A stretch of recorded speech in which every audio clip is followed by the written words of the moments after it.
If you're having trouble with the missing phone number in FaceTime, you're definitely not alone. It can be super annoying when you can't make calls.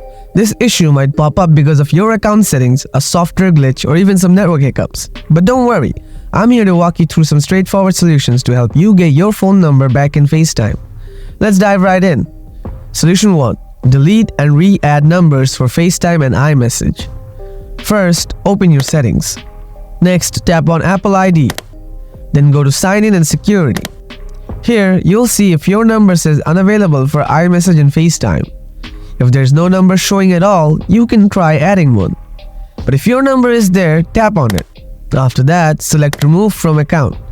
Now you'll need to re-add your number from this screen. Solution 2. Check FaceTime settings. Open Settings on your iPhone. Scroll down and tap on FaceTime. Make sure that FaceTime is turned on.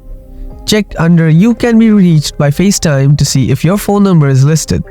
If it's missing, let's move on to the next solution. Solution 3. Update iOS and reset all settings.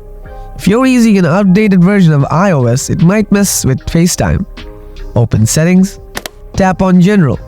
Select Software Update. If there's an update available, tap on Download and Install to update your iPhone. If there's no update, go back. Scroll down and tap on Transfer and reset all settings. Tap on Reset. Then select Reset all settings. Resetting all settings can help resolve those pesky connectivity issues. By following these steps, you should be able to fix the problem of your phone number missing in FaceTime. If this guide was helpful, make sure to subscribe for more troubleshooting tips and stay tuned for our next video.